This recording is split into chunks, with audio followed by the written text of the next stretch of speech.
So இன்னைக்கு நம்ம என்ன பார்க்க போறோம்னா நீட் பயாலஜியோட பேசிக் அவுட்லைன், அதாவது பாட்னி செக்ஷன் மட்டும் நம்ம இன்னைக்கு கவர் பண்ணலாம். 20 நமக்கு 180 மார்க்ஸ் எங்க கவர் ஆகுதுன்னா கம்ப்ளீட்டா நீட் பாட்னில கவர் ஆகுது. ஸோ இந்த 180 மார்க்ஸை எப்படி ஃபுல்லா கவர் பண்றது? ஸோ ஃபுல்லா இந்த சென்ஸ் 180 அவுட் ஆஃப் 180 இதுதான் நம்மளுடைய டார்கெட். Complete the preparation. இந்த 180 அவுட் ஆஃப் 180 எப்படி நீட் பாட்ல இருந்து எடுக்கிறது அப்படிங்கிறது நம்மளோட full motive. So exam prepare பண்ண ஆரம்பிக்கும் போதே இந்த ஃபுல் மார்க் மட்டும்தான் மைண்ட் செட்ல இருக்கணும். ஸோ ஃபர்ஸ்ட் நம்ம ஒரு எக்ஸாம்ல நல்ல மார்க் எடுக்கணும்னா அந்த எக்ஸாமோட பேட்டர்னை நம்ம அண்டர்ஸ்டாண்ட் பண்ணியிருக்கணும். ஓகே, ஸோ என்ன பேட்டர்ன் அப்படிங்கும்போது என்னென்ன டைப் ஆஃப் கொஸ்டின்ஸ் எல்லாம் நீட் பயாலஜியில் கேட்குறாங்க அப்படின்னு பார்க்கும்போது ஸ்பெசிஃபிக்காக பாட்னி பெர்ஸ்பெக்டிவ்ல fact based question. So fact based question அப்படிங்கும்போது straight out of NCERT.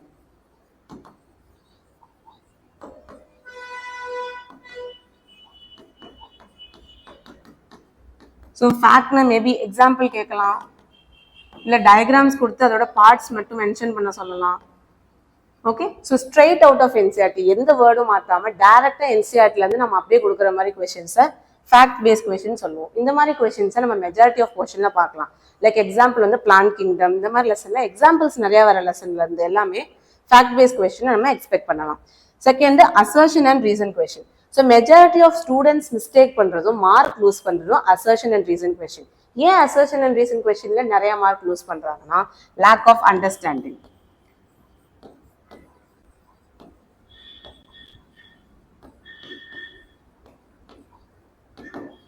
Okay, so கான்செப்டை நம்ம நல்லா புரிஞ்சுக்கிட்டா மட்டும்தான் அசர்ஷன் ரீசன் கொஸ்டினை ஈஸியாக ஆன்சர் பண்ண முடியும், எந்த ஒரு எரரும் இல்லாமல். ஸோ கான்செப்ட் தெளிவாக இருக்கும்போது இதில் நெகட்டிவ் மார்க் வர்றதுக்கான சான்ஸே இல்லை. ஸோ கன்சிஸ்டண்டாக கான்செப்டை ப்ராக்டிஸ் பண்ணிட்டே இருக்கணும். தென் ஸ்டேட்மெண்ட் பேஸ்ட் கொஸ்டின் என்ன மாதிரி கொஸ்டின்? ஸோ நமக்கு ஒரு கொஸ்டின் கொடுத்துருவாங்க, கீழே ஒரு 4 ஸ்டேட்மெண்ட் லைக் ஏ பி சி டி அப்படின்னு கொடுத்துருவாங்க. கொஸ்டின்ல கரெக்டா இல்லை இன்கரெக்டான்னு கண்டுபிடிக்கணும். அப்படி கொடுத்துட்டு கீழே காம்பினேஷன்ல ஏவும் பியும் கரெக்டு, அப்படி இல்லைன்னா பியும் சியும் கரெக்டு, இந்த மாதிரி கொடுப்பாங்க. இதெல்லாமே ஸ்டேட்மெண்ட் பேஸ்ட் கொஸ்டின். இதுக்கும் ஹையர் ஆர்டர் அண்டர்ஸ்டாண்டிங் வேணும். ஏன்னா ஒரு சென்டென்ஸ்ல இருக்க ஒரு வேர்ட் மேபி கரெக்ட், இன்கரெக்ட், இல்லை presence, absence, maybe, may not be அப்படிங்கிற ஒரு சில வேர்ட்னால இந்த ஆப்ஷன்ஸோட காம்பினேஷன் மாறதுக்கான நிறைய பாசிபிலிட்டி இருக்கு. ஸோ அசர்ஷன் ரீசனுக்கு எப்படி நம்ம இம்பார்ட்டன்ஸ் கொடுத்து படிக்கிறோமோ அதே மாதிரி ஸ்டேட்மெண்ட் பேஸ்ட் கொஸ்டினுக்கும் நம்ம அதிகமான இம்பார்ட்டன்ஸ் கொடுக்கணும். ஸோ இந்த மாதிரி கொஸ்டின்ஸ் தான் 180 அவுட் ஆஃப் 180 எடுக்காம நம்மளை தடுக்கிறதுக்கு ஒரு ஸ்டம்பிளிங் ஸ்டோனா இருக்கும். அது next diagram based question. So diagram based கொஸ்டின்ல 2 டைப் ஆஃப் கொஸ்டின் கேட்கலாம். ஒன்று டயக்ராம் வரைஞ்சிட்டு, ஸோ சம்திங் லைக் டயக்ராம் வரைஞ்சிட்டு இந்த போர்ஷன் என்னது அப்படின்னு ஸ்ட்ரைட்டா கொஸ்டின் கேட்கலாம். அப்படி இல்லைன்னா இந்த ஸ்ட்ரக்சரை கொடுத்துட்டு இதுல இருந்து நார்மலா கொஸ்டின்ஸ் மாதிரி கேட்கலாம். லைக் எப்படின்னா, இப்போ இந்த பார்ட்டை ரிமூவ் பண்ணும்போது இந்த ஸ்ட்ரக்சருக்கு என்ன ஆகலாம், இல்லை இந்த பார்ட்டோட சிக்னிஃபிகன்ஸ் என்ன, இந்த பார்ட்டோட இம்பார்ட்டன்ஸ் என்ன அப்படின்னு. ஸோ அப்போ இது என்ன ஸ்ட்ரக்சர், இது எதுல ப்ரெசென்ட் ஆயிருக்கும், இதோட ரோல் என்ன அப்படின்னு நமக்கு தெரிஞ்சா மட்டும்தான் இதோட சிக்னிஃபிகன்ஸை நம்ம எழுத முடியும். ஸோ இதுலயுமே டயக்ராம்லையும் நார்மலா ஃபேக்ட் பேஸ்ட் கொஸ்டினாவும் கேட்கலாம், ஆர் ஹையர் ஆர்டர் அண்டர்ஸ்டாண்டிங் வச்சும் கேட்கலாம். அண்ட் தென் அடுத்தது வந்து மேட்ச் த ஃபாலோயிங். இது வந்து one kind of easier question சொல்லலாம். இந்த மேட்ச்லயுமே 2 டைப்பா கேட்க சான்ஸ் இருக்கு. ஸோ மேட்ச்ல நம்ம கன்வென்ஷனலா படிக்கிறது என்னது, 1 இருக்கும், இதுக்கு எதிராக ஒரு மிஸ் மேட்ச் இருக்கும். அதே மாதிரி 2 இதுக்கு எதிராக மிஸ் மேட்ச், 3யும் அதுக்கு மிஸ் மேட்ச், தென் 4 அதுக்கு ஒரு மிஸ் மேட்ச். இந்த மாதிரி 4 ஆப்ஷன்ஸ் இருக்கும்.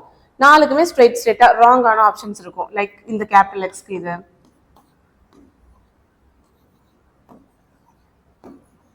ஸோ இந்த மாதிரி கிராஸ் பண்ணி கேட்டிருப்பாங்க. இதுல நம்ம கரெக்ட் காம்பினேஷன் கேட்போம். வேற என்ன பண்ணலாம், by introducing the 5th option. So 5th ஒரு ஆப்ஷன் இருக்கும், அதை வச்சு இந்த 4க்கும் இதுக்கும் ஏதாவது ரிலேஷன் இருக்கா அப்படின்னு கேட்பாங்க. ஸோ நம்ம ஸ்கூல் டேஸ்ல என்ன பண்ணுவோம், ஒரு 2 விஷயத்த மேட்ச் பண்ணிட்டோம்னா மிச்சதெல்லாம் தானா மேட்ச் ஆகுற மாதிரி செட் பண்ணியிருப்போம். ஸோ பட் இங்கே என்ன நடக்கும்னா இந்த 5வது ஆப்ஷன் இன்ட்ரடியூஸ் பண்ணும்போது நமக்கு கன்ஃபியூஷன் வரும். ஸோ மேட்ச்ல கூட ஈஸியாக கன்ஃபியூஸ் ஆகி தப்பான ஆப்ஷன்ஸ் கொடுக்கறதுக்கான சான்ஸ் இருக்கும். ஸோ இந்த மாதிரி கொஸ்டின்ஸுமே 180 அவுட் ஆஃப் 180க்கு நம்ம போறதை தடுக்க வாய்ப்பு இருக்கு. அது next is numerical question. So numerical question mostly எங்க கேட்கலாம்னா பிசியாலஜி லெசன்ல கேட்கலாம். So plant physiology, animal physiology அந்த மாதிரி லெசன்லாம் நியூமெரிக்கல் பேஸ்ட் கொஸ்டின் கேட்கலாம். அதே மாதிரி genetics related question, then principles of inheritance variation லெசன்ல இருந்து இந்த மாதிரி கான்செப்ட்ஸ் எல்லாமே நியூமெரிக்கல்ல ஆன்சர் வர மாதிரி கொஸ்டின்ஸ் இருக்கும். பட் மிகப்பெரிய அட்வான்டேஜ் என்னன்னா இந்த மாதிரி கொஸ்டின்ஸ் எல்லாம் ரொம்ப காம்ப்ளிகேட்டடா பயாலஜில கேட்க மாட்டாங்க. லைக் பிசிக்ஸ் கெமிஸ்ட்ரியில் சால்வ் பண்ற மாதிரி ரொம்ப பெரிய ஈக்குவேஷன்ஸோ இல்லை காம்ப்ளெக்ஸானது இருக்காது, ஈஸியாக நம்ம சால்வ் பண்ணலாம். ஸோ இந்த மாதிரி கொஸ்டின்ஸ் நீங்கள் அடிக்கடி ப்ராக்டிஸ் பண்ணும்போது 180 of 180 is a very short term goal.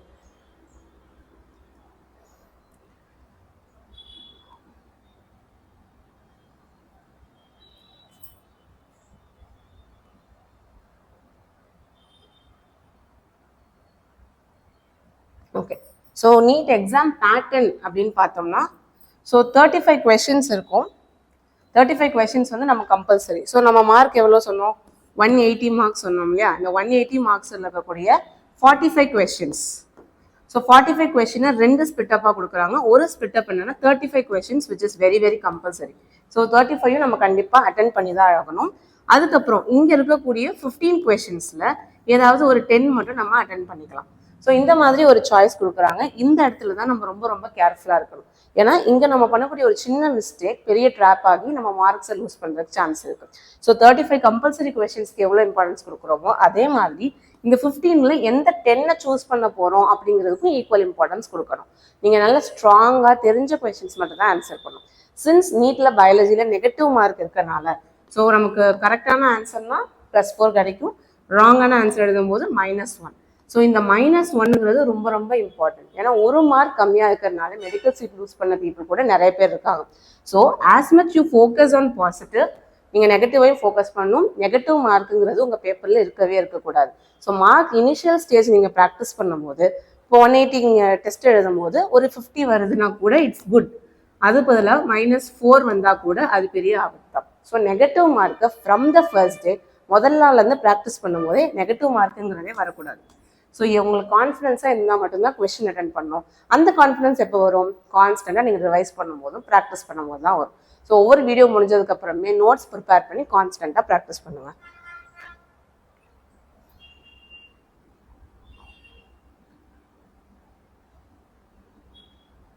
Okay, so இப்போ நீட் பயாலஜி பொறுத்த வரைக்கும் நான் பாட்னி செக்ஷனை டிஸ்கிரைப் பண்ணுறதுனால பாட்னியில் என்னென்ன லெசன்ஸ் எல்லாம் இருக்குது அப்படின்னு பார்க்கலாம். ஸோ லெசன்ஸ் பார்க்குறதோட அதோட வெயிட்டேஜ் எவ்வளோ இம்பார்ட்டன்ட் இந்த லெசன்ஸ் எல்லாமே.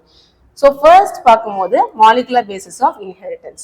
ஸோ மாலிகுலர் பேஸ் ஆஃப் இன்ஹெரிட்டன்ஸை ரொம்ப ரொம்ப இம்பார்ட்டன்ட் லெசன். ஸோ அதோட வெயிட்டேஜ் பார்த்தீங்கன்னா 14%. பட் இந்த லெசன் ஏன் எவ்வளோ இம்பார்ட்டண்ட்டாக வைக்கிறாங்கன்னா இதுலேருந்து வரக்கூடிய கொஸ்டினை நம்ம அண்டர்ஸ்டாண்ட் பண்ணி பண்ணுற மாதிரி இருக்கும். ஸோ நம்மளோட இன்டெலிஜென்ஸ் டெஸ்ட் பண்ணுறதுக்கு இது ஒரு நல்ல ஆப்பர்ச்சுனிட்டி. ஸோ இந்த மாதிரி லெசன்ஸ் எல்லாம் கொஸ்டின்ஸ் ரொம்ப அதிகமாகவே வரும், 14%. தென் பிரின்சிபல்ஸ் ஆஃப் இன்ஹெரிட்டன்ஸ் வேரியேஷன்லேருந்தும் நியூமெரிக்கல் பேஸ் கொஸ்டின் கேட்கலாம், அண்டர்ஸ்டாண்டிங் பேஸ் கொஸ்டின் கேட்கலாம், அதே மாதிரி straight out of NCERT fact base question கேட்கலாம். அதுவுமே ரொம்ப இம்பார்ட்டண்ட்டான லெசன் தான். தென் இந்த cell cycle and cell division லெசன்ங்கிறது ஒரு ஜாக்பாட் லெசன் மாதிரி. அந்த லெசனில் எவ்வளோ பேஜஸ் இருக்குன்னா ஒரு ரஃப்லி 5 to 6 பேஜஸ் இருக்கலாம். பட் ஆனால் எவ்வளோ கொஸ்டின்ஸ் அல்லன்னு கேட்குறாங்கன்னா ஈஸிலி ஹார்ட்லி 1 to 2 கொஸ்டின் கேட்பாங்க. ஸோ அப்போ நம்ம கொஞ்சம் பேஜஸ் படிக்கும் போதே நம்மளால மார்க் வாங்கிட முடியும். ஆனால் ரொம்ப கவனமாக இருக்கணும். ஒரு லெட்டர் மைட்டாசிஸ் மியாசிஸ் இந்த மாதிரி ஒரு லெட்டர் 2 லெட்டர் மாற்றும் போது அந்த கம்ப்ளீட் கான்செப்டுமே டிஃப்ரெண்ட் ஆகிடும். ஸோ அதனால இந்த மாதிரி லெசன்ஸ் எல்லாம் கொஞ்சம் கேர்ஃபுல்லாக படிக்கணும். ஏன்னா ஈஸியாக நம்மளால ஸ்கோர் பண்ண முடியும் வித்தின் லெஸ் ப்ரிப்பரேஷன். ஓகே, அதுக்கப்புறம் anatomy of flowering plants. So இந்த லெசன் பொறுத்த வரைக்கும் டயக்ராம் பேஸ் பண்ணி கொஸ்டின்ஸ் கேட்கவும் சான்ஸ் இருக்குது. அதே மாதிரி ஃபேக்ட் பேஸ் கொஸ்டின் கேட்கறதுக்கான சான்ஸ் இருக்குது. ஏன்னா அனாட்டமின்னு சொல்லும் போது ஒரு பிளான்ட்டோட ஸ்ட்ரக்சர், அந்த பிளான்ட்டோட ஸ்ட்ரக்சரில் என்னென்ன இருக்குது, அதோடைய ஃபங்க்ஷன் என்ன, அதை ரிமூவ் பண்ணால் அந்த பிளான்ட்டுக்கு என்ன ஆகும், இந்த மாதிரி கொஸ்டின்ஸ் எல்லாமே கேட்கலாம். ஸோ இதை நல்லா அண்டர்ஸ்டாண்ட் பண்ணி படித்தோம்னா இதுலேயுமே ஸ்ட்ரெயிட்டாக ஈஸியாக ஸ்கோர் பண்ணலாம். ஸோ இதெல்லாம் easy scoring. Then plant kingdom. So plant kingdom பொறுத்த வரைக்கும் வில் ஹாவ் எக்ஸாம்பிள்ஸ், அதே மாதிரி கான்செப்ட், அதே மாதிரி சில கன்ஃபியூசிங் கான்செப்ட்ஸ் வரும். எப்படி கேமெட்டோஃபைட், ஸ்போரோஃபைட் இந்த மாதிரி டெர்மினாலஜிஸ்லாம் வரும். பட் ஸ்டில் நம்ம படிக்கும் போது கவர் பண்ணும்போது இது எல்லாமே ரொம்ப ஈஸியாக இருக்கும். ஸோ கான்செப்ட் பேஸ்ட் கொஸ்டினும் எக்ஸாம்பிள் பேஸ்ட் கொஸ்டினும் அதில் கேட்பாங்க. அண்ட் செக்ஷுவல் ரீப்ரொடக்ஷன் இன் பிளான்ஸ்லையும் அண்டர்ஸ்டாண்டிங் கொஸ்டின்ஸ் கேட்கலாம். சிமிலர்லி எக்ஸாம்பிள் கொஸ்டின்ஸ் கேட்கலாம். இந்த லெசன் கொஞ்சம் பெரிய லெசன். ஸோ இம்பார்ட்டன்ஸ் கொடுத்து நம்ம படிக்க வேண்டியதாக இருக்கும். இதுக்கு வந்து ஒரு 6% வெயிட்டேஜ் இருக்கும். தென் மார்ஃபாலஜி ஆஃப் ஃப்ளாரிங் பிளான்ஸ் இதில் எக்ஸ்ட்ராவாக இப்போ ஃபேமிலி கடைசியில் இன்ட்ரடியூஸ் பண்ணியிருக்காங்க. ஸோ இந்த மாதிரி லெசனை பொறுத்த வரைக்கும் மெயினாக நீங்கள் டெய்லி ரிவைஸ் பண்ணணும். இப்போ ஃபேமிலி படிக்கணும் அப்படின்னா ஒரு சார்ட் ப்ரிப்பேர் பண்ணிட்டு ஒரு நாள் விட்டு ஒரு நாள் அதை கான்ஸ்டன்ட்டாக ரிவைஸ் பண்ணணும். இந்த மாதிரி நீங்கள் ரிவைஸ் பண்ணும்போது எந்த கான்செப்டுமே லூஸ் பண்ண மாட்டீங்க. அதே மாதிரி எல்லாமே நல்லா ஞாபகம் இருக்கும். ஸோ மார்ஃபாலஜி இன் ஃப்ளாரிங் பிளான்ஸும் ரொம்ப ஈஸி ஸ்கோரிங். மோஸ்ட்லி இதில் ஃபேக்ட் பேஸ்ட் கொஸ்டின் கேட்பாங்க. புக்கில் இருக்க கான்செப்டையே ஃபேக்ட் பேஸ்ட் லைக் எக்ஸாம்பிள் வச்சு கேட்கலாம், இல்லைனா மெமரைஸ் பண்ண சொல்லி, இல்லை மேட்ச் த ஃபாலோவிங் எக்ஸாம்பிள்ஸை மேட்ச் பண்ண சொல்லி கேட்பாங்க. ஸோ அந்த மாதிரி கொஸ்டின்ஸை மார்ஃபாலஜி லெசனை எக்ஸ்பெக்ட் பண்ணலாம். தென் பிளான் growth டெவலப்மெண்ட், இந்த லெசனில் ஒரு 5 ஹார்மோன்ஸ் பற்றி படிப்போம். அந்த 5 ஹார்மோன்ஸ் ரொம்ப ரொம்ப இம்பார்ட்டன்ட். எல்லா நீட் பேப்பர்லையும் கண்டிப்பாக ஒரு கொஸ்டின் ஆச்சு இருக்கும். ஸோ இதுவுமே கான்செப்ட் பேஸ்ட் கொஸ்டின், அப்படி இல்லைன்னா இந்த மாதிரி ஃபேக்ட் பேஸ்ட் கொஸ்டின்ஸை எக்ஸ்பெக்ட் பண்ணலாம். Next cell the unit of life. So இந்த லெசனில் என்ன பார்ப்போம்னா, ஒவ்வொரு செல், ஒரு செல்லில் இருக்கக்கூடிய செல் ஆர்கனல், பிளான்ட் செல்னு டிஃப்ரெண்ட்டாக இருக்கும், அனிமல் செல் டிஃப்ரெண்ட், தென் ப்ரோகேரியாட், யூகேரியாட், இதுக்கு எல்லாம் இருக்கக்கூடிய டிஃப்ரென்ஸ். ஸோ இந்த லெசனை படிக்கும்போது நல்லா புரிஞ்சுக்கணும் ஒரு ஆர்கனோட ஃபங்க்ஷன் என்ன, ஏன் அந்த ஆர்கனல் அந்த செல்லுக்குள்ளே இருக்குது, அந்த ஆர்கனல் ரிமூவ் பண்ணால் செல்லுக்கு ஏதாவது அஃபெக்ட் ஆகுமா, எப்படியெல்லாம் அந்த ஆர்கனல் மற்ற ஆர்கனலோட இன்ட்ராக்ட் பண்ணுது, இந்த மாதிரி ஒரு பேசிக் அண்டர்ஸ்டாண்டிங் வச்சு படிக்கும்போது செல் தி யூனிட் ஆஃப் லைஃப்ல ஈஸியாக நம்மளால மார்க் ஸ்கோர் பண்ண முடியும், எந்த வித கன்ஃபியூஷனும் இல்லாமல். ஸோ இதுலையுமே சில டெர்மினாலஜிஸ் இருக்கும், லைக் கிறிஸ்டே இருக்கும், சிஸ்டர் நேன்னு இருக்கும், இதெல்லாம் சின்ன சின்ன ஸ்பெல்லிங் மாறினாலும் அதோட மீனிங் பெருசாக மாறும். அந்த மாதிரி விஷயங்கள்லாம் ஸ்பெஷல் கேர் எடுத்து தனியாக அந்த புக்குக்கு ஓரமாக எழுதி வச்சு கான்ஸ்டண்ட்டாக படிக்கணும். Then biodiversity in conservation. So இந்த லெசன் மோஸ்ட்லி படிக்க கதை மாதிரி இருந்தாலும் இதுலேருந்து straight out of NCERT questions கேட்கலாம். அதே மாதிரி ரியல் லைஃப் ப்ராப்ளமோட கனெக்ட் பண்ணுற மாதிரி கொஸ்டின்ஸும் கேட்கலாம். ஸோ இந்த லெசனும் important. Then respiration in plants. So respiration in plant லெசனில் பார்க்கும்போது மெயினாக நமக்கு சைக்கிள்ஸ் இருக்கும், கிளைகாலிசிஸ், கிரெப் சைக்கிள். ஸோ இந்த மாதிரி சைக்கிள்ஸை நீங்கள் அண்டர்ஸ்டாண்ட் பண்ணுறதுனால இதுலேருந்து வரக்கூடிய ப்ராப்ளம் பேஸ்ட் கொஸ்டினை ஈஸியாக ஹேண்டில் பண்ணலாம். ஸோ மோஸ்ட்லி ப்ராப்ளம் பேஸ்ட் கொஸ்டின்னா எப்படி கேட்பாங்க, ஒரு குளுக்கோஸ் மாலிகுல் கொடுத்து அந்த குளுக்கோஸில் எவ்வளோ ஏடிபி வருது, எவ்வளோ கார்பன் டை ஆக்சைடு, என்ஏடிபி, இந்த மாதிரி கேட்பாங்க. ஸோ இதெல்லாமே நம்ம லெசன் நடத்தும் போதே நான் கவர் பண்ணுவேன். ஸோ நீங்கள் கான்ஸ்டண்ட்டாக அதை ப்ராக்டிஸ் பண்ணிங்கனாலே போதும். Then microbes in human welfare completely fact based question. So என்னென்ன மைக்ரோப்ஸ் இருக்குது, அந்த மைக்ரோப்ஸ் எப்படி எல்லாம் இண்டஸ்ட்ரியில் யூஸ் பண்ணுறாங்க, எதுக்கெல்லாம் அதை அப்ளை பண்ணலாம், இந்த மாதிரி கம்ப்ளீட் கான்செப்டை மைக்ரோப்ஸ் இன் ஹியூமன் வெல்ஃபேரில் கவர் பண்ணுவோம். அதுக்கு அடுத்தது ஈகோசிஸ்டம் லெசன். ஸோ ஈகோசிஸ்டம் லெசன்லையும் அதே மாதிரி தான். ஸோ ஒவ்வொரு லெசன் படிக்கும் போதும் அந்த லெசனில் இப்போது என்சிஆர்டி சிலபஸ் மாற்றினதுக்கு எப்படி கொடுத்துருக்காங்க, எந்த போர்ஷன்ஸ் கவர் பண்ணியிருக்காங்க, எது வேண்டான்னு கொடுத்துருக்காங்கன்னு பார்த்து அதுக்கு ரெலவெண்ட்டாக படிக்கணும். And then photosynthesis, organism and population, இதெல்லாமே அதே மாதிரி லெசன் தான். ஸோ மோஸ்ட்லி இந்த 3 லெசனுமே ரொம்ப ஸ்டோரியாக இருக்குது அப்படின்னு ஃபீல் பண்ணுவாங்க. பட் ஸ்டில் இதுலேருந்து நல்ல குட் நம்பர் ஆஃப் கொஸ்டின்ஸ் கேட்கறதுனால கான்ஸ்டன்ட் ப்ராக்டிஸுங்கிறது ரொம்ப இம்பார்ட்டன்ட். அப்புறம் ஃபோட்டோசிந்தசிஸ் அண்ட் ஹையர் பிளான்ஸ், இந்த லெசன்லேருந்து என்ன கேட்பாங்க, understanding based question.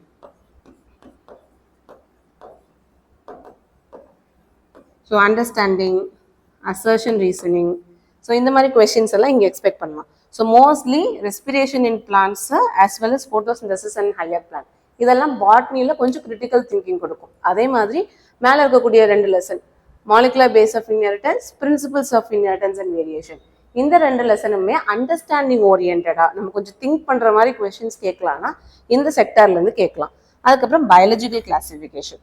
So biological கிளாசிஃபிகேஷனும் mostly memory orient or fact based question கேட்பாங்க. Okay, then finally living world. So living வேர்ல்டுங்கிறது ஃபர்ஸ்ட்லேயே இருக்கிறனால அதையும் இக்னோர் பண்ணுவாங்க. பட் ஸ்டில் அதில் கண்டிப்பாக ஒரு கொஸ்டின் இல்லைன்னா 2 கொஸ்டின் கேட்பாங்க. அதில் கொஞ்சம் போர்ஷன்ஸும் ரெடியூஸ் பண்ணியிருக்காங்க. இருந்தாலும் இந்த லெசனுக்கும் நம்ம இம்பார்ட்டன்ஸ் கொடுக்கணும். ஸோ என்னதான் ஒவ்வொரு லெசனுக்குமே ஒவ்வொரு இம்பார்ட்டன்ஸ் இருந்தாலும், ஃபார் எக்ஸாம்பிள் இப்போ மாலிகுலர் பேசிஸ் ஆஃப் இன்ஹெரிட்டன்ஸ் நீங்கள் படிக்கிறீங்க அப்படின்னா மெயினாக அண்டர்ஸ்டாண்ட் பண்ணிக்கணும் நிறைய கான்செப்ட்ஸை. அதே மாதிரி பிரின்சிபல்ஸ் ஆஃப் இன்ஹெரிட்டன்ஸ்க்கும் கான்செப்டை அண்டர்ஸ்டாண்ட் பண்ணணும். தென் செல் சைக்கிள் அண்ட் டிவிஷனுக்கும் கான்செப்ட் படிச்சுக்கணும். அதுக்கு அடுத்தது செல் யூனிட் ஆஃப் லைஃப்லையும் concept important, respiration in plants, then photosynthesis in higher plants, இதெல்லாமே கான்செப்ட் ஓரியன்ட் கொஸ்டின்ஸ் கேட்கக்கூடிய lessons. Next example based or fact பேஸ்டாக எங்கே கேட்கலாம்னா இதெல்லாமே fact based. Okay, so plant kingdom, then sexual ரீப்ரொடக்ஷன்லேயும் பிளான் அந்த மாதிரி கொஷின்ஸ் கேட்கலாம், இதுலேயே ஃபேக்ட் பேஸ்ட். ஸோ இது எல்லாமே முக்கியமாக ஃபேக்ட் பேஸ்ட் கேட்குற லெசன்ஸ். ஓகே, இங்கே ஆர்கானிசம்ஸ் அண்ட் பாப்புலேஷன்லேயும் ஃபேக்ட் பேஸ்ட் கொஷின் வரும், இதுலேயே ஃபேக்ட் பேஸ்ட். ஸோ இப்போ இந்த மாதிரி ப்ராக்கெட் போட்டிருக்க லெசன்ஸ் அப்ரோச் பண்ணும்போது உங்கள் மென்டாலிட்டியை நல்லா திங்க் பண்ணுற மாதிரி இருக்கணும். நிறைய கொஸ்டின்ஸ் அந்த மாதிரி லெசனில் ப்ராக்டிஸ் பண்ணிக்கிட்டே இருக்கணும். அப்போ தான் நமக்கு நல்லா அண்டர்ஸ்டாண்டிங் கிடைக்கும். இந்த மாதிரி எந்த கொஸ்டின்ஸ் வந்தாலும் சரி ஈஸியாக அப்ரோச் பண்ணலாம். ஸோ ஒவ்வொரு லெசனுக்கு முன்னாடியுமே நான் திரும்ப சொல்லுவேன், இந்த லெசன் என்னென்ன மாதிரி கொஸ்டின்ஸ் கேட்டிருக்காங்க, நீங்கள் என்னென்ன மாதிரி ப்ராக்டிஸ் பண்ணணும். இது லெசன் முடிஞ்சதுக்கப்புறம் வர கொஸ்டினுமே உங்களுக்கு ஒரு ஓவர்வியூ கொடுக்கும். பாஸ்ட் இயர் கொஸ்டின்ஸும் நம்ம ஹேண்டில் பண்ணுவோம். அதே மாதிரி நீட் லெவலில் இருக்கக்கூடிய நாங்கள் ப்ரிப்பேர் பண்ண கொஸ்டின்ஸையுமே நம்ம ஃபாலோ பண்ணுவோம். ஸோ நீட் பயாலஜியில் பாட்னி பொறுத்த வரைக்கும் இந்த லெசன்ஸில் இருக்கக்கூடிய வெயிட்டேஜ் ரொம்ப ரொம்ப இம்பார்ட்டன்ட். பட் ஸ்டில் நம்ம ஃபோக்கஸ்ங்கிறது என்னது, நீட்டில் பாட்னியில் 180 அவுட் ஆஃப் 180 எடுக்கிறது. ஸோ அதனால இந்த லெசன் இம்பார்ட்டன்ட், அந்த லெசன் இம்பார்ட்டன்ட், எல்லா லெசனுமே நமக்கு ஈக்குவலி இம்பார்ட்டன்ட். எல்லா லெசனுக்குமே இம்பார்ட்டன்ஸ் ஸ்ட்ரெஸ் கொடுத்து படிச்சிங்கன்னா நம்மளால இந்த ஃபுல் மார்க்குங்கிறத ஈஸியாக எடுக்க முடியும். Thank you and